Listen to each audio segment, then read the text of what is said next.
Karena tadi konsep kita belajar nggak hanya di sekolah, Iya, betul. bisa jadi ketika di rumah dia mendapatkan nasihat dari orang tua, Iya. ilmu lagi gitu kan. Jadi kita ingin ibaratnya ingin mengarahkan mindset kepada para pendidik, para orang tua juga bahwasannya anak-anak itu mengambil sumber ilmu itu kalau bisa jangan hanya dari guru. Iya. Jangan hanya dari buku, tapi sumber ilmu kan banyak. Mungkin ketika mereka menggunakan HP bisa mengambil ilmu dari Google sumbernya. Iya, betul. Nah, Ketika di rumah mungkin saya bisa sama orang tua, kakaknya, adiknya, iya. gitu kan, lingkungan sekitarnya, itu. Karena memang sumber ilmu itu banyak, gitu loh. Bismillah. Assalamualaikum warahmatullahi wabarakatuh. Alhamdulillah. Selamat pagi semuanya dan selamat pagi juga Ustaz Jaka. Alhamdulillah ya. Dan tentunya sahabat muslim semua, semoga pagi hari ini masih dalam sehat semua walafiat semua saja. Alhamdulillah. Alhamdulillah ya. Dan kembali lagi dan ketemu lagi bareng Pino Herdian di Nida Podcast. Alhamdulillah. Dan pagi hari ini bersama Ustaz Jaka, dan beliau ini adalah tim dari Jaskis tadi ya? Iya, betul. Jaskis, jaringan sekolah karakter Islam. Wah, ini mungkin buat sahabat muslim semuanya yang lagi menonton acara ini, mungkin banyak yang belum tahu Ustaz ya. Iya. Apa itu Jaskis? Jaskis ya. Iya. Dan nanti kita bakal ngobrolin apa aja nih Ustaz? Iya, ya, betul. tentunya yang berkaitan dengan pendidikan fitras tadi ya. Ya, dan kita di sini juga akan bahas yang masih akan mulai, yaitu TK Al-Madinah. Iya. Nah, penasaran dengan bagaimana sih sudut pandang mengenal TK Al-Madinah melalui sudut pandang pendidikan berbasis fitrah. Masya Allah ya. Pokoknya simak baik-baik dari Ustadz Jaka apa aja itu di TK Al-Madinah. Dan sebelumnya Ustadz, apa kabar Ustadz? Alhamdulillah. Khair ya, Masya Allah. Antum sehat? Sehat. Alhamdulillah sehat ya. Ketemu lagi di sini ya. Ketemu lagi. Dan baru kali ini ya. Iya, baru kali ini. Biasanya kita ngobrol biasa di luar ya. Alhamdulillah Ustadz Jaka di sela-sela kesibukan beliau, alhamdulillah, dan ternyata mau kami undang untuk bisa ya ngobrol santai di sini Ustadz ya. Ustadz, masih sibuk apa Ustadz sekarang? Kalau saya sibuknya yang pertama di Jaskis ya. Di Jaskis ya. Sibuknya di Jaskis karena memang program Jaskis itu kan langsung dari yayasan. Yes. Jadi tujuan yayasan membuat divisi ataupun juga program Jaskis itu tujuannya untuk membuat buku kurikulum pendidikan berbasis fitrah. Nah, Masya Allah. Jadi kurikulumnya sendiri saja? Kita buat kurikulum sendiri karena memang selama ini ya di sekolah-sekolah yang memang mengambil konsep pendidikan berbasis fitrah, kita belum mempunyai buku yang asli memang dari pendidikan berbasis fitrah itu sendiri. Berarti jadi belum membuat kurikulum sendiri belum? Jadi masih menggunakan macam-macam. Ada yang ngambil dari buku dinas itu kan, ada yang dari Al-Sopwa dan lainnya itu. Nah, gini Sat, Jaskis. Nah, itu konsep dasar dari pendidikan fitrah itu apa? Konsep dasar dari pendidikan berbasis fitrah itu Iya. Jadi kita harus mungkin perlu ketahui dulu bahwasannya apa sih yang dinamakan dengan pendidikan berbasis fitrah itu. Jadi sebenarnya pendidikan berbasis fitrah adalah suatu pendidikan yang berusaha menumbuhkan fitrah ataupun juga karakter-karakter yang sudah Allah SWT bekali ke dalam jiwa manusia. Jadi sebetulnya fitrah ataupun juga karakter ini sudah Allah bekali bekali kepada manusia dari sejak dilahirkan. Dari sejak dilahirkan mereka sudah mempunyai fitrah, sudah mempunyai bekal-bekal. Ibarat kayak seperti kita mau membuat komputer ya. Kita tentu membekali dulu konten-konten di dalam komputer itu supaya komputer itu bisa hidup. Iya, betul. Bukan kosong. Selama ini kan orang-orang masih ada yang beranggapan bahwasanya anak-anak itu terlahir dalam keadaan kosong. Ya kan? Sehingga pendidikannya perlu menjejali agar anak-anak itu pintar, mengetahui suatu ilmu gitu kan. Tapi kita enggak.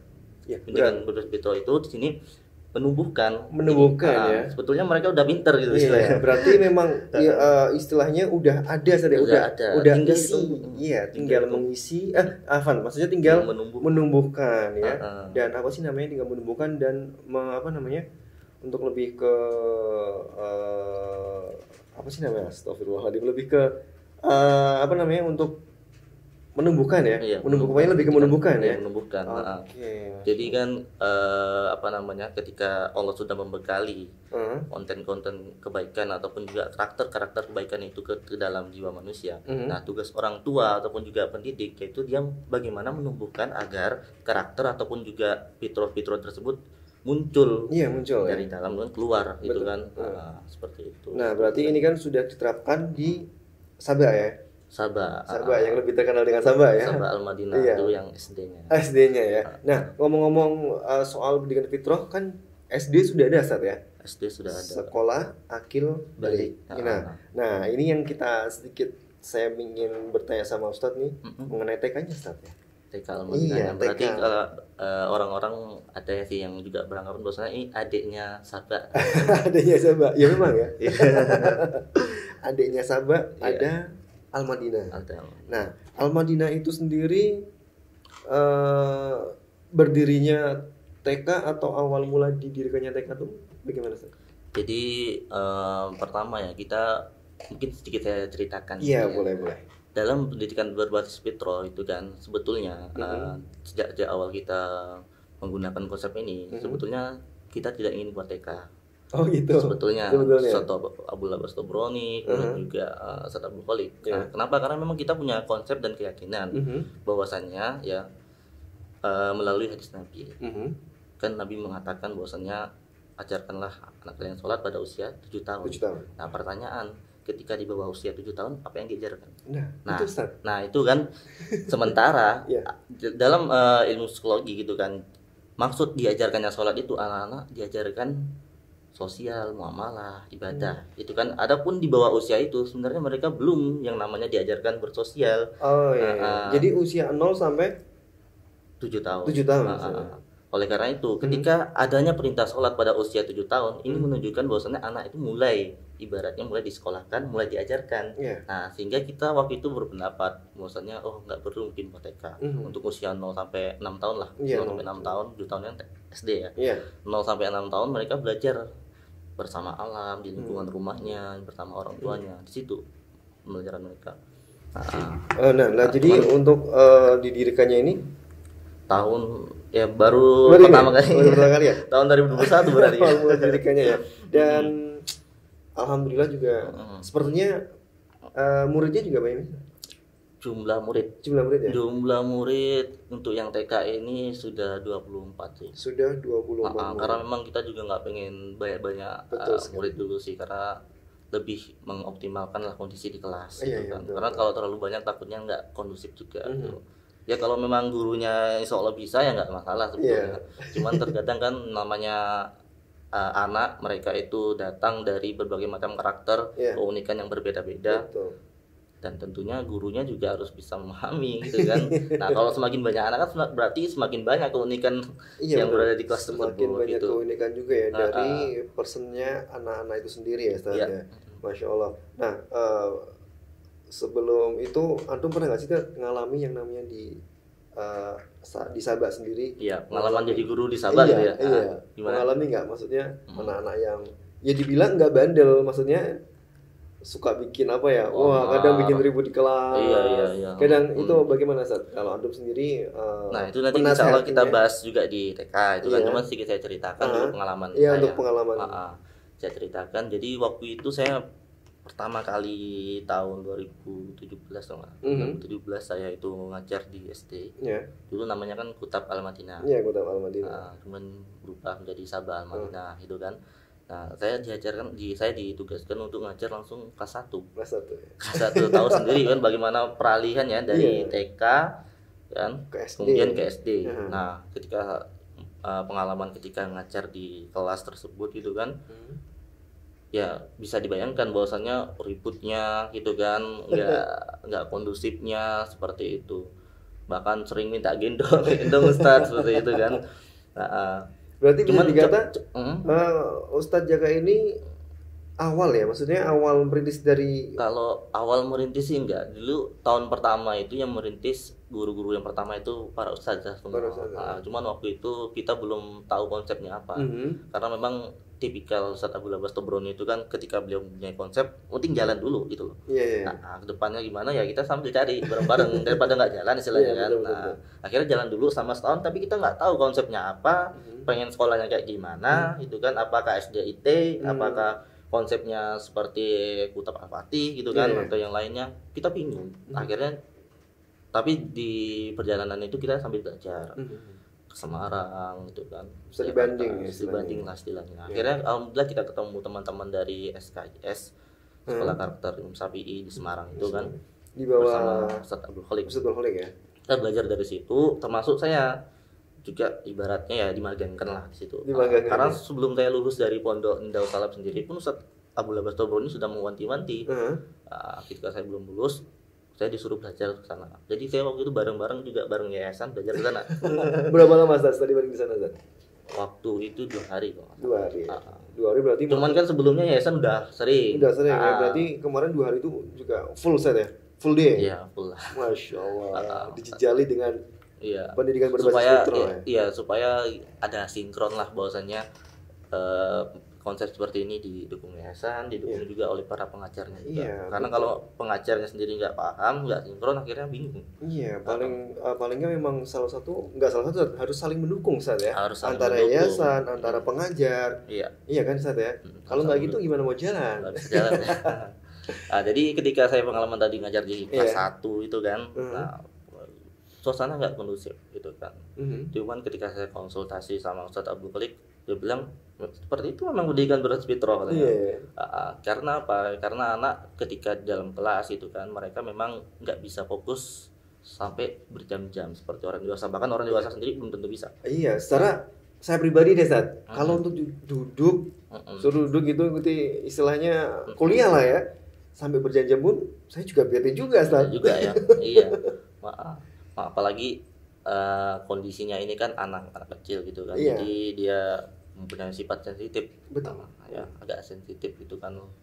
Nah, ketika mereka itu di dalam kelas ya itu ribut gitu kan, nggak kondusif, kadang minta gendong, tolong ambilin ini, tolong diprintkan ini. Nah, cuman di situ pembelajarannya, karena kan kita menggunakan konsep bermain sambil belajar.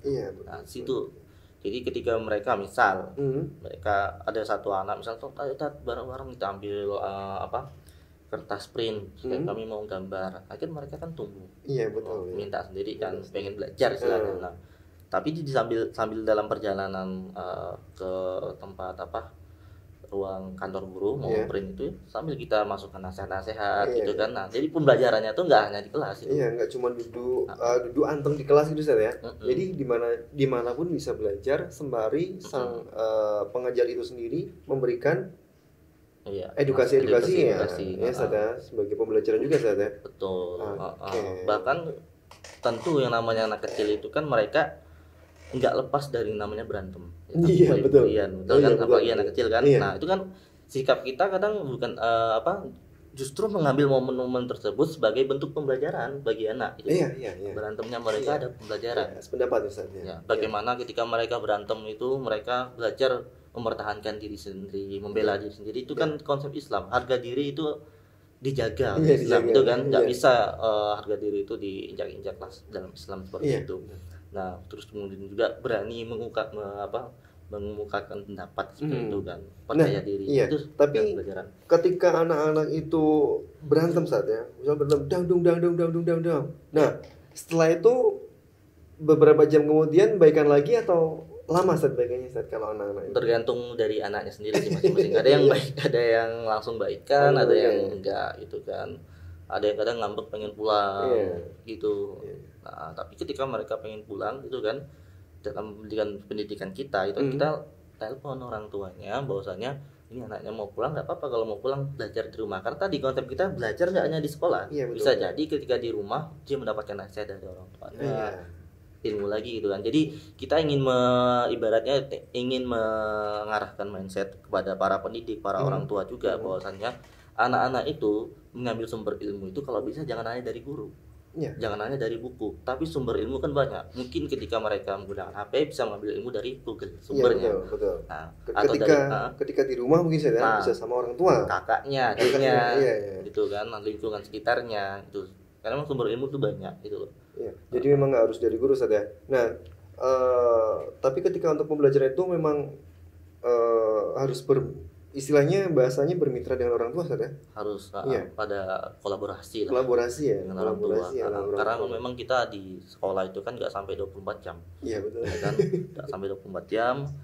Nah, dan kita pengen tahu juga apa yang terjadi atau peristiwa yang terjadi di rumah gitu kan. Nah, kemudian juga kedekatan anak, kebersamaan anak dengan orang tuanya bagaimana, itu kan kita juga pengen tahu, sehingga berkolaborasi lah. Betul. Masya Allah, seru banget ya. Kalau memang ngobrolin namanya pendidikan fitrah Ustaz ya. Ada habisnya mungkin. Iya, ada habisnya. Saya pribadi senang juga maksudnya mengikuti kajian-kajian Ustaz Abdul Abbas Tobroni, baik yang pendidikan fitrah, terus kan yang kajian-kajian parenting, dan saya sebagai orang tua Ustaz ya. Kan saya udah punya anak juga. Sebagai orang tua kan pengen juga kan ya. Mendidik anak dengan yang secara fitrah gitu lah Ustaz ya. Masya Allah, semoga semuanya dimudahkan Ustaz ya. Amin. Ustaz, kembali ke TK Al-Madinah Ustaz. Oke. Ini mungkin banyak yang belum tahu juga Ustaz ya. Di mana sih alamat TK Al-Madinah itu Ustaz? Alamat TK Al-Madinah ya. Saya pernah sih berkunjung situ. 2 kali gitu. Nah, di situ alamatnya di Jalan Kintamani nomor 15. Jalan Kintamani nomor 15. Untuk sementara di situ. Untuk sementara nih buat orang tua mungkin yang sudah atau yang ingin mendaftarkan untuk putra-putrinya. Nah, alamatnya ada di Jalan Kintamani nomor 15. Nomor 15 ya, TK Al-Madinah. Nah, untuk visi misi dari TK Al-Madinah sendiri, Ustaz. Nah, jadi untuk menentukan visi dan misi sekolah itu kan memang harus ada orang tertentu sebetulnya. Karena dia biasanya itu mempunyai bakat visioner. Ini berkaitan dengan fitrah lagi. Orang nggak sembarang orang bisa menentukan visi dan misi suatu yayasan atau sekolah atau lembaga dan lain-lain sebagainya. Nggak sembarangan orang. Dia harus mempunyai jiwa ataupun juga berjiwa karakter visioner, pandangannya jauh ke depan gitu. Nah, jadi dalam pendidikan TK Al-Madinah ini kita juga mempunyai visi dan misi, dan memang ini kita konsultasikan juga dengan visioner juga satu kolik gitu kan. Jadi untuk visi dan misi kita yaitu kita ingin menjadikan anak kita itu beriman dan berkarakter. Beriman dan berkarakter ya. Nah, karena gini, dalam menyusun visi dan misi seharusnya kita itu berusaha menyesuaikan visi dan misi manusia itu diciptakan gitu. Nah, coba kalau saya tanya, mungkin manusia diciptakan untuk apa? Untuk beribadah. Untuk beribadah. Nah, sehingga dalam menentukan visi dan misi sekolah juga harus sama. Tadi beriman dan berkarakter. Beriman maksudnya sesuai dengan misi manusia, yaitu untuk beribadah kepada Allah. Mereka diciptakan untuk beribadah kepada Allah. Kemudian juga berkarakter, maksudnya apa? Mereka manusia ketika diciptakan oleh Allah Subhanahu wa taala bukan hanya untuk beda saja, tapi juga untuk memakmurkan bumi. Menjadi orang yang bermanfaat sesuai dengan potensinya masing-masing, dan itu berkaitan dengan karakter. Itu berkaitan dengan karakter. Sehingga visi dan misinya kita itu ya menjadikan anak itu beriman dan berkarakter. Oke, jadi fix jelas ya Ustaz ya, visi dan misi dari TK Al-Madinah ya. Simpel sebetulnya. Cuman harus ada alasan lah kenapa kok visi misinya itu. Iya kan? Nah, itu tadi alasannya. Maksudnya harus menyesuaikan. Ya, mungkin kan cuma bertanya-tanya apa ini dari TK, ada visi misi dari TK Al-Madinah. Nah, sudah disampaikan oleh Ustaz Jaka dan visi misi tadi dari TK Al-Madinah, Ustaz ya. Nah, jadi setiap sekolah itu pasti punya program-program unggulan, Ustaz ya. Nah, dari TK Al-Madinah ini apa Ustaz untuk program unggulan TK Al-Madinah? Program unggulan TK Al-Madinah. Memang jadi biar orang tua yang sudah mendaftarkan putra-putrinya di TK Al-Madinah biar tahu. Mungkin pagi hari ini juga mungkin banyak yang nonton juga, Ustaz. Iya, mungkin ya. Nah, ini program unggulan dari TK Al-Madinah, Ustaz. Iya, program unggulan TK Al-Madinah. Jadi memang dalam membuat satu sekolah itu kan biasanya para pendidik itu membuat suatu program keunggulan yang memang itu menjadi ciri khas sekolah tersebut gitu kan. Betul. Menjadi nilai jual lah. Nah, tapi kalau di kita sendiri, baik itu di Sabah Al-Madinah, di TK Al-Madinah, kita untuk program unggulannya nggak ada yang secara spesifik. Biasakan orang kan membuat sekolah pengennya program unggulannya tahfidz, target ya. Ada juga yang program unggulannya mungkin olahraga, ada juga mungkin program unggulannya yang sifatnya akademis seperti itu. Tapi kita enggak. Kita masalah seperti tahfidz yang lain tetap ada. Tapi program unggulan kita satu untuk yang TK ini, yaitu menanam lah atau membuat pondasi pondasi. Nah, jadi kan pondasi itu yang dinamakan dengan keimanan ataupun juga akidah. Nah, jadi kita di sini pengen membuat pondasinya dulu. Unggulan kita di situ. Ketika pondasi ini sudah kokoh, itu harapan kita nanti ya. Ketika pondasi ini dari sejak kecil sudah kokoh, sudah kuat, ya harapannya ketika mereka nanti anak-anak kita itu menjalankan amalan ibadah, mereka bisa menjalankan amalan tersebut dengan penuh rasa sukacita. Karena yang namanya syariat itu kan beban, makanya disebut dengan taklif, beban syariat gitu kan. Nah, namanya beban itu berat ya kan, harus mempunyai keikhlasan, keinginan tersendiri dari hati yang paling dalam lah istilahnya kita melakukannya, bukan karena suruhan, karena paksaan itu. Nah, jadi kita pengen ketika anak-anak kita nanti ketika pondasinya sudah kuat, sudah kokoh gitu kan, pondasi keimanannya tersebut, maka harapannya mereka ketika menjalankan syariat, mereka menjalankannya dengan penuh sukacita. Penuh sukacita ya, itu ya paling penting ya untuk program unggulannya ya, Masya Allah. Dan mondasi iman ya. Iya, mondasi iman lah istilahnya. Kalau bangun rumah ya pondasi kan harus didahulukan kan. Iya, betul. Ya kadang kan kalau kita lihat ya, kita ini ibarat aja seperti bangunan ataupun istana yang kokoh gitu kan, ketika itu sudah dibangun dengan megah, dengan cantiknya dicat segala macam itu kan, dengan warna-warna yang indah, kita kan hanya melihat luarnya doang, ya kan, indah bagus, tapi kita nggak tahu pondasinya. Pondasinya seperti apa ya, kuat atau enggak saat kita untuk tahu, menopang gitu, bangunan tersebut ya. Nah, dan itu yang sering dilihat oleh orang-orang di luar sana yang mungkin mereka belum memahami secara betul tentang masalah ini. Jadi seakan-akan ya, ini agak ekstrim sedikit lah, seakan-akan jangan sampai kita tertipu gitu loh dengan warna-warni tersebut gitu kan. Kita lihat misalnya, oh ada anak ini mungkin hafalannya sampai 30 juz padahal usianya sekian gitu kan. Oh ada anak ini rajin olahraga itu kan, menjadi pemain main olahraga lah gitu kan, main olahraga padahal usianya masih kecil. Oh ada yang satu yang ini pinter banget padahal usianya masih kecil gitu kan. Nah, kita jangan sampai tertipu dengan warna-warni tadi gitu. Tetapi kita harusnya jeli lah atau kritis, pondasinya bagaimana? Pondasinya. Artinya bagaimana? Apakah dia itu memang sukacita menjalankannya gitu, betul. Ikhlas gitu kan. Karena yang paling amalannya paling utama kan ikhlas. Ya kan. Nah, misalkan atau juga si anak tersebut ada paksaan dari orang, kan kita juga belum tahu juga Ustaz ya. Betul nggak Ustaz? Iya betul. Iya. Nah, oleh karena itu kan tentu dalam membuat suatu program unggulan kita mempunyai alasan tertentu kenapa kok programnya ini kok malah memondasikan iman gitu kan. Kenapa? Karena memang dalam konsep pendidikan Baris Fitrah kita berusaha mengikuti konsep-konsep ataupun juga metode yang sudah pernah diajarkan oleh Rasulullah SAW dan para sahabatnya. Sehingga nggak main-main kita membuat konsep seperti ini seakan-akan pikiran kita sendiri itu enggak. Tapi kita mempunyai konsep, mencoba mencari dalil-dalil yang ada. Betul. Dan contoh itu pun sudah sempat dibanding ke tempat Ustaz Abdul Holeh gitu saja. Jadi kan udah ada gambaran dan pastinya juga Ustaz Abdul Holeh juga memberi masukan-masukan gitu Ustaz ya. Ya, contoh ya.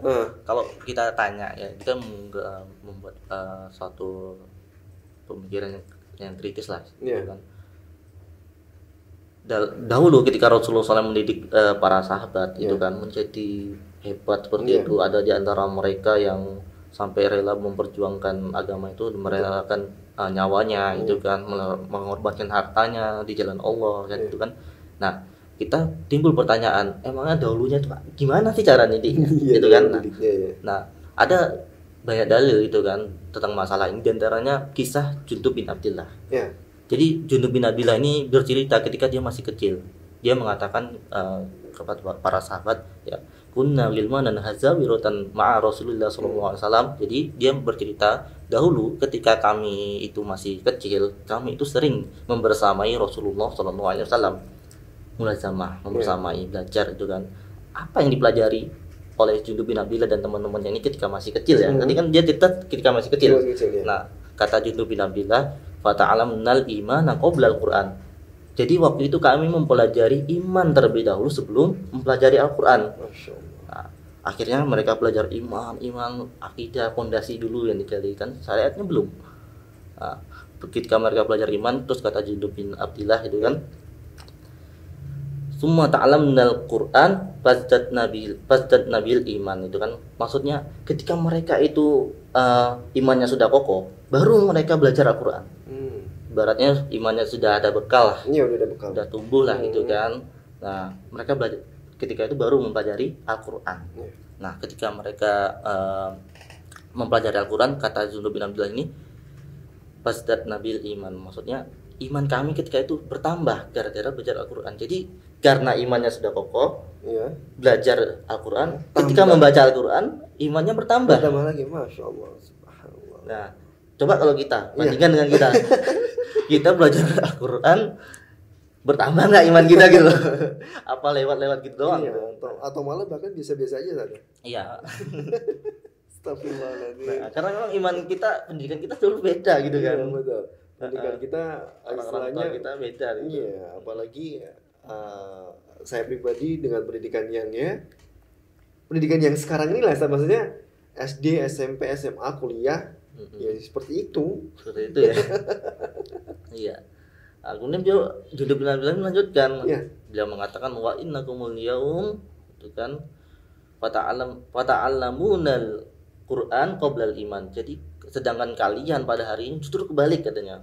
Belajar Al-Quran dulu padahal imannya belum. Nah, jadi kita sebagai orang tua ataupun juga pendidik jangan sampai masalah seperti ini kebalik gitu. Jadi sebelum mengajarkan anak itu syariat, Al-Quran itu kan, sholat yang lainnya, maka kita berusaha untuk menumbuhkan keimanannya terlebih dahulu. Iman paling utama saja. Agar tumbuh rasa cinta mereka kepada Allah Subhanahu Wa Taala. Jadi ketika di TK nanti gitu kan, bukan tentang bagaimana anak itu bisa baca Quran, bukan tentang bagaimana anak itu bisa sholat, bukan tentang bagaimana anak itu hafalannya banyak, bukan, tetapi tentang bagaimana anak itu berusaha untuk mencoba mencintai Al-Quran. Bagaimana kita belajar mengajari mereka agar mereka itu cinta kepada sholat gitu kan. Bagaimana mereka itu kita ajarkan mereka itu supaya cinta kepada pelajaran. Jadi rasa cinta dulu, keimanannya dulu. Betul sekali. Dan sesuai dengan tagline-nya TK Al-Madinah ya. Surga apa, Ustaz? Surga pendidikan anak ya. Masya Allah. Iya. Nah, kalau itu sendiri Ustaz, untuk sistem pembelajarannya masih sama maksudnya sama yang dengan Sabah atau bagaimana? Atau ada perbedaan sedikit sistem pembelajarannya? Sistem pembelajaran yang ada di TK Al-Madinah sebetulnya sama sih dengan yang ada di Sabah, tetapi untuk metodenya berbeda. Oh, metodenya lebih beda ke metode ya? Ke metode, secara konsep mungkin sama. Cuman dari metodenya berbeda karena kita harus pahami dulu ketika ingin mendidik anak, ini anak yang kita didik ini seperti apa dulu gitu. Ya seperti kayak kita mau nanam cabai atau mungkin kangkung atau yang lainnya, kita harus tahu dulu tanaman ini kayak gimana gitu kan. Karakternya istilahnya. Nggak bisa sembarangan. Cara nanamnya beda, cara memupuknya beda, cara nyiram mungkin juga beda gitu kan. Nah, demikian juga anak. Jadi kita harus perhatikan dulu bahwasanya kondisi anak usia TK ini seperti apa. Jadi kondisi anak-anak usia TK itu mereka sedang yang namanya fase penuntasan egosentris. Yang kedua imajinatif kondisinya. Yang ketiga mereka itu perasa atau sensitif. Nah, mungkin ada yang bertanya apa sih yang namanya egosentris itu? Apakah sama dengan egoisme gitu kan? Kalau egosentris itu berbeda dengan yang namanya egoisme. Apa itu egosentris? Jadi kalau egosentris itu jadi suatu sikap pada diri seorang anak yang mana dia tuh lebih berusaha untuk tampil di hadapan orang, ingin memperlihatkan bahwasanya saya ini seperti ini. Kemudian juga lebih berusaha untuk mementingkan dirinya sendiri. Ya bersama kayak egoisme. Teman kalau egoisme itu cuman mementingkan dirinya sendiri doang. Betul. Dia nggak berusaha untuk tampil gitu kan. Nah, dan kenapa tujuan dari Allah Subhanahu wa taala ini hikmahnya? Kenapa kok Allah ibaratnya mengilhamkan ataupun juga membekali egosentris ini pada setiap anak itu kan? Saya kasih contoh dulu deh. Contoh egosentris misalkan. Anak merengek-rengek minta sesuatu, sering biasanya kan? Iya betul. Es krim lah, mainan lah, permen lah dan lain sebagainya itu kan itu masuk egosentris. Itu. dia berusaha mementingkan dirinya sendiri, kemudian juga berusaha ingin dilihat itu kan, ingin dipuji itu. Nah, kemudian juga nyoret-nyoret tembok, gunting-gunting kertas, itu termasuk egosentris. Nah, biasanya itu sampai usia berapa? Ada nggak? Biasa, ada pembatasan. Kalau tuntas insya Allah sampai usia 7 tahun. Sampai usia 7 tahun ya? Oleh itu hikmah dari sholat tadi. Kenapa kok diajarkan sholat pada usia 7 tahun? Karena seharusnya egosentris mereka udah tuntas, sudah siap untuk belajar. Sudah siap untuk belajar. Kalau yang usia di bawah 7 tahun itu mereka hanya ibarat kita untuk memperbudak pemahaman, ya seperti main-main lah. Ya berarti anak-anak tersebut dibiarkan untuk main, tapi tetap diselipi dengan nasihat, bimbingan. Jadi ada juga kaidah egosentris. Berarti kita harus mungkin ada pertanyaannya. Berarti kita harus memuaskan anak dong, memanjakan anak dong. Enggak seperti itu konsepnya juga. Enggak juga. Jadi ada yang nama kaidahnya yang kita buat itu kan. Jadi puaskan atau penuhilah keinginan anak selama hal tersebut tidak terlalu membahayakan dirinya. Kemudian yang kedua, sesuai dengan kemampuan orang tuanya. Bayangin aja kalau dia minta, misalnya dia minta motoran yang mungkin yang mahal, kalau orang yang tuanya nggak mampu gimana? Sesuai kemampuan orang tuanya kan. Nah, apa dalilnya gitu kan? Kenapa kok kita membuat kaidah ini? Bahwasanya penuhilah keinginan anak selama itu tidak membahayakan dirinya, tidak terlalu membahayakan dirinya itu kan. Misalnya dia minta nyebur ke sungai yang deras itu kan nggak mungkin kita turuti permintaannya. Kemudian yang kedua, sesuai dengan kemampuan orang tuanya. Jadi apa dalilnya? Dalilnya itu ketika Rasulullah SAW itu melihat anak kecil Abu Umair itu sedang menangis. Kisah kenapa kok dia menangis? Rupanya burungnya mati. Ya kan Abu Umair. Lalu apa yang dilakukan oleh Rasulullah SAW? Jadi ketika orang tuanya itu nggak bisa memenuhi keinginan, nggak mampu kan, seharusnya Rasulullah kan kalau memang mampu menemukan burung mungkin diganti burungnya. Tapi karena di situ nggak ada burung, akhirnya apa yang dilakukan Rasulullah? Menghibur. Jadi kalau orang tua nggak mampu dengan sesuatu, maka setidaknya menghibur. Menghibur. Yang dilakukan Rasulullah apa? Menghibur anak itu. Akhirnya apa? Dia gembira, nggak nangis lagi. Kemudian yang kedua tadi agar tidak terlalu membahayakan dirinya, yaitu kisah cucunya Rasulullah SAW yang bernama Hasan bin Ali bin Abi Thalib. Jadi ketika itu Rasulullah melihat Hasan ini sedang memakan kurma hasil sedekah. Nah, dan memang dalam keluarga Rasulullah SAW itu dilarang yang namanya memakan ataupun menerima hasil sedekah. Tapi kalau hadiah Rasulullah menerima. Tapi kalau sedekah enggak. Nah, ketika itu Hasan makan kurma hasil sedekah. Sudah mau sampai di kerongkongan itu kan, dan udah masuk di mulutnya gitu kan. Apa ini bahaya?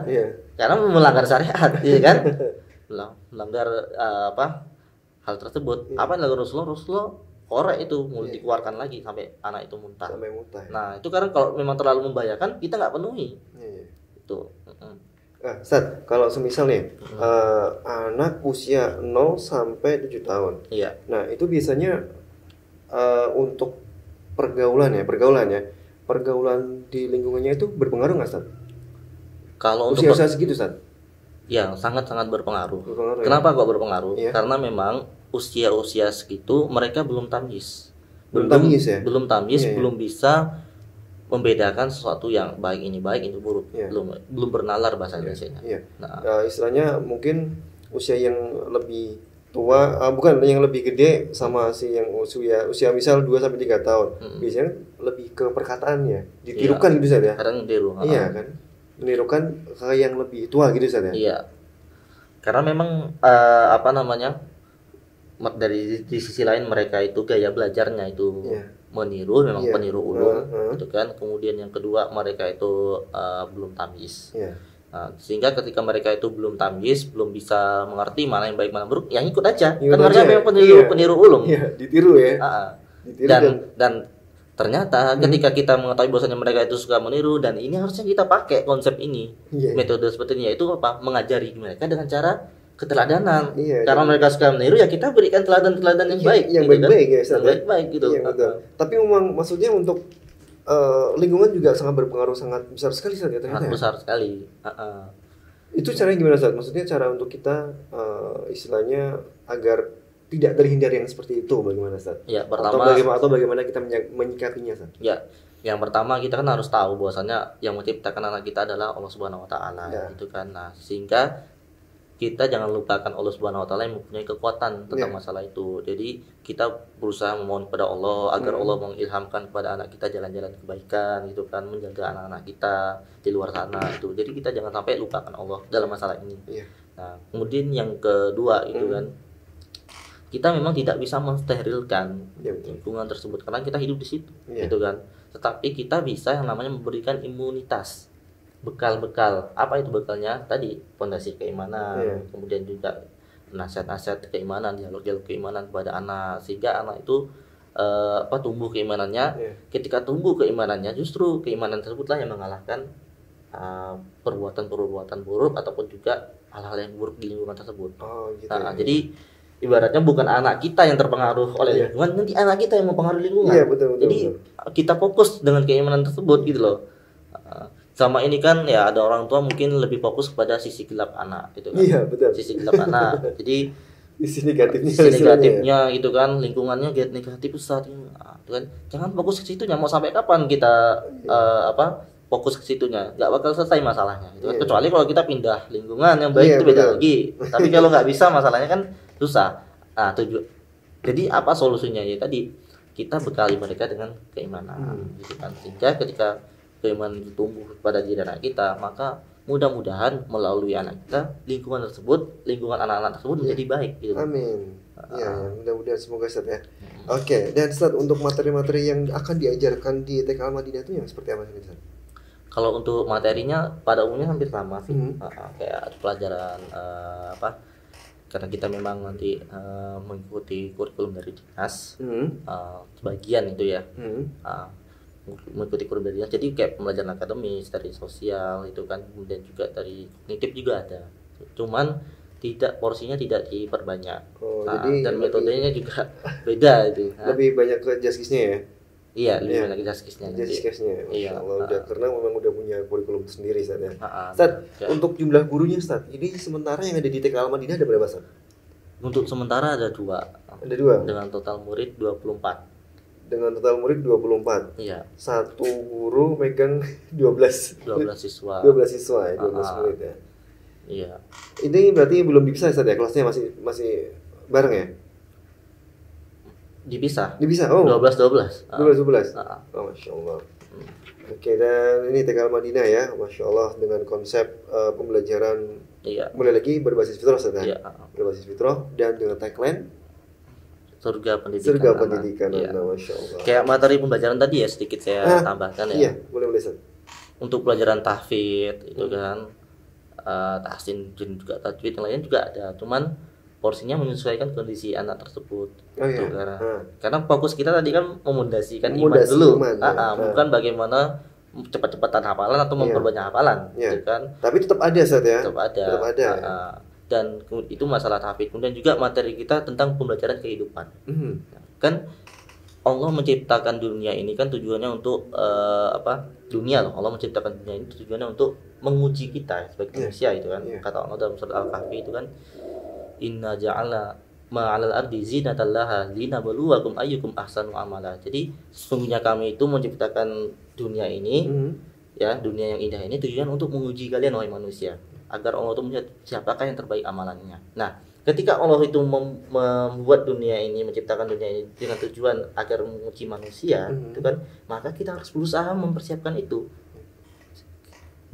anak-anak kita agar berhasil dalam melewati ujian-ujian dunia tersebut. Oleh karena itu dalam materi TK kita ini, kita juga mengajarkan tentang materi-materi kehidupan. Jadi yang seperti inilah kehidupan, seperti membantu orang tua di rumah, gitu kan. Kemudian juga menemani orang tua di pasar belanja, itu juga ada materi-materinya. Bahkan nanti kita bakalan undang orang tua untuk ngajar anaknya di sekolah. Masya Allah. Supaya kita ada kelekatan lah, supaya ada kebersamaan antara orang tua dan anak. Itu berarti nanti ada momen tertentu gitu. Momen tertentu di jadwal, ya seperti itu. Masya Allah, luar biasa. Maksudnya berbeda sekali ya. Jadi ya? kita ingin menunjukkan kepada anak-anak bahwasanya inilah kehidupan gitu. Bukan hanya selembar-lembar kertas. Iya, betul. Itu bukan hanya seperti itu kehidupan. Yang aslinya seperti ini. Nah, Ustaz, untuk yang mendaftar nih Ustaz ya, misal bertanya sama kepala sekolah atau mungkin ada langsung tanya sama Ustaz Jaka nih. Iya. Ustaz, kalau ada yang mendaftar, berapa sih biaya pendaftaran dan SPP yang dibebankan kepada calon wali murid? Nah, ini kan mungkin pertanyaan-pertanyaan yang sangat umum sekali Ustaz ya. Iya. Kalau untuk pendaftaran itu seingat saya 100.000 gitu 100.000 kemudian juga untuk SPP itu 200.000 dan ya mungkin untuk selengkapnya bisa hubungi langsung sih. Betul, hubungi langsung person atau langsung bisa datang ke TK Al-Madinah Jalan Kintamani nomor 15. Ya, Ustaz, mungkin harapan Ustaz Jaka untuk nanti kedepannya untuk TK Al-Madinah ini apa Ustaz? Ya, karena antum sebagai istilahnya dari tim Jaskis dan salah satu juga tim penyusun kurikulum Ustaz ya. Iya. Nah, kedepannya bagaimana Ustaz? Ya, harapan ke depannya karena awal dari tadi kita membahas konsep iman ya, kita membahas konsep iman, bahwasannya program kita, unggulan kita tentang masalah keimanan, sehingga harapan kita ke depannya nanti ya, termasuk juga indikator-indikator dari program unggulan tersebut. Jadi harapan kita anak-anak kita tuh bisa menjadi generasi peradaban yang dia itu beribadah kepada Allah, selain beribadah kepada Allah dan juga bermanfaat bagi manusia yang lainnya. Jadi memang yang namanya pendidikan itu kan bukan tentang bagaimana kita itu menjadi orang yang nomor satu, bukan tentang bagaimana kita saling mengalahkan, saling menjegal, saling tampil bahwa kita hebat, bukan itu tentang pendidikan, saling berkompetisi, bukan. Tapi yang namanya pendidikan itu yaitu kita beribadah kepada Allah Subhanahu wa taala, ya, keimanan kita kuat. Kemudian yang kedua, kita menjadi orang-orang yang bermanfaat bagi diri sendiri dan juga orang lain, baik itu dari dalam masalah dunia, duniawi ataupun juga akhirat. Nah, seperti itu. Jadi tujuan kita membuat konsep seperti ini dari sejak TK itu tadi, bahwasanya agar anak-anak kita nanti menjadi orang-orang yang selain mereka beribadah kepada Allah, mereka juga menjadi anak-anak yang bermanfaat bagi diri sendiri dan juga orang lain, gitu kan. Ustaz, yang terakhir Ustaz, ini untuk pengajar, kan sebentar ini ada dua ya. Nah, siapa sih untuk mengajar di TK Al-Madinah ini? Pengajarnya? Kalau untuk pengajarnya Ustazah ya. Ustazah ya. Saya juga lupa namanya. Walaupun memang ya ini juga sedikit masukan nanti kepada saya dari Dewan Jaskis lah kepada TK Al-Madinah nanti agar memasukkan atau ibaratnya memberikan asupan lah fitrah keayahan di dalam TK tersebut. Karena kan selama ini TK itu diidentik dengan ustazah ataupun perempuan. Iya kan? Iya, betul. Ini sebetulnya bisa menjadi kalau seperti ini terus itu kan sebenarnya bisa menjadi bumerang bagi kita. Betul. Kenapa? Karena anak hanya melihat sosok wanita. Bayangin aja kalau seandainya laki-laki, anak laki melihat wanita terus. Akhirnya sementara dia kan metode pelajarnya peniru ulung. Iya, betul. Nanti mereka malah pengen jadi wanita juga gitu kan. Itu kita nggak pengen gitu kan. Akhirnya jadi nanti di dalam perjalanannya kita juga nanti memberikan asupan lah kepada anak-anak, bahwasanya di dalam sekolah tersebut kita ibaratkan rumah lah. Rumah sekolah tersebut ada seorang laki-laki juga. Iya, betul. Sebenarnya ada bapak, ada ibunya. Ada ibu juga. Ada bapak, ada ibu juga gitu loh. Biar anak-anak itu mengetahui bahwasanya ini loh sosok laki-laki. Iya, betul. Pekerja keras gitu kan, bijaksana. Tegas. Betul, ini mungkin salah satu masukan untuk dari TK Al-Madinah. TK Al-Madinah. Jadi jangan sampai yang ngajar itu perempuan terus itu kan. Ya kita berikan suatu hari mungkin sebulan sekali ada laki-lakinya atau walaupun nggak mesti orang yang datang ke situ, mungkin TK Madinahnya yang pergi ke tempat orang-orang itu. Itu kan ya seperti itu. Oke, Masya Allah, lengkap sekali pembahasan kita pagi hari ini tentang TK Al-Madinah ya Ustaz ya. Mulai dari visi misi, terus pembelajaran, metode pembelajaran bagaimana. Ini udah dijawab semua oleh Ustadz Jaka ini. Dan beliau sekali lagi selaku dari tim Jaskis ya. Jaringan sekolah karakter Islam. Dan itu insya Allah nanti menaungi seluruh sekolah-sekolah pendidikan berbasis fitrah yang ada di Indonesia. Kalau untuk sekarang sudah sekitar 34, cuman yang 34 itu nggak sepenuhnya mengadopsi konsep kita, hanya belasan yang benar-benar mengadopsi. Itu dari luar kota semua ya? Seluruh Indonesia. Ya. Seluruh Indonesia. Terus sekitar 34-an. 34. Nah, jadi tujuan kita membuat Jaskis itu untuk menjaring nanti, biar orang-orang mengetahui lah bahwasanya ini sekolah karakter Islam. Pendidikan konsepnya pendidikan berbasis fitrah ada di kota dia seperti itu kan. Jadi carinya nanti di website. Ini udah ada websitenya ya. Saat untuk progres atau untuk progres dari buku-buku SD sama bagaimana saat udah? Ya sebetulnya kemarin tentu ya namanya suatu progres itu kan ada kendala. Ya betul, ya kan? Betul sekali. Nah jadi kalau untuk penulisan memang kita sudah nulis banyak sih sebetulnya. Cuman qadarullah kemarin kita lagi ada kendala di bagian desain karena memang itu kan pekerjaan berat sih. Betul. Nggak semudah yang kita bayangkan untuk desain itu, apalagi untuk buku anak. Nah ini ciri khas kita untuk buku anak, kita memberikan ciri khas yaitu gambar-gambar yang banyak. Karena memang anak-anak itu lebih tertarik pada gambar.